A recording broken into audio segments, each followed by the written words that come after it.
நாம செய்யற ஒவ்வொரு செயலுக்கும் ஒரு நாள் ஒரு பதில் இருக்கு. சில செயல்களுக்கு அந்த பதில் உடனே வருது, சில செயல்களுக்கு கொஞ்சம் நேரம் எடுக்குது.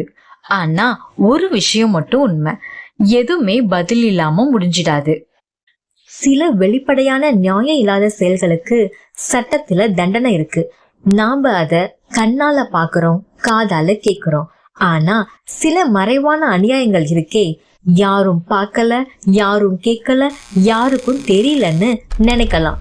சில நேரம் தப்பிச்சிட்டன்னு கூட தோணலாம். ஆனா உண்மை என்னன்னா ஒண்ணுமே முழுசா தப்பிக்காது. அநியாயம் அதுக்கான பலனை ஒரு நாள் கண்டிப்பா கொடுக்கும். அது இன்றாக இருக்கலாம், நாளையாக இருக்கலாம், இல்ல கொஞ்ச காலம் கழிச்சு கூட இருக்கலாம்.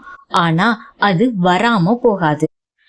இது மனிதர்களின் சட்டம் மட்டும் இல்ல, இது தேவனின் நீதியான சட்டம். வசனம் அப்படிதான் சொல்றது.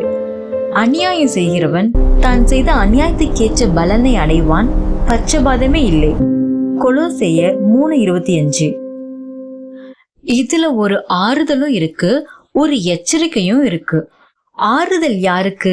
நியாயமா வாழ்றவங்களுக்கு. யார் வேணாலும் உங்களை ஏமாற்றி இருக்கலாம், உங்க நியாயம் மதிக்கப்படாம போயிருக்கலாம். ஆனா தேவன் எல்லாத்தையும் பார்க்கிறார், ஒண்ணுமே அவருக்கு மறைவா இல்லை. அதே நேரம் இது ஒரு எச்சரிக்கை. நியாயம் இல்லாம நடக்கிறவங்களுக்கு. யாரும் பார்க்கலன்னு அவங்க நினைக்கலாம், ஆனா தேவன் பார்க்கிறார். நான் தப்பிச்சிட்டேன்னு அவங்க நினைக்கலாம், ஆனா நீதி தவற விடாது. அதனாலதான் இன்று நம்ம வழி சுத்தமா இருந்தா நாளை பயப்பட வேண்டிய அவசியமே இல்லை. நியாயமா வாழ்றதே உண்மையான பாதுகாப்பு. நியாயமா வாழ்றதே மனசுக்கு அமைதி. நியாயமா வாழ்றதே தேவனுக்கு பிடிச்ச வாழ்க்கை. இப்போ இந்த வார்த்தைகள் உங்க மனசுக்குள்ள பேசினா உங்க வழிகளை ஒரு தடவை நினைச்சு பாருங்க.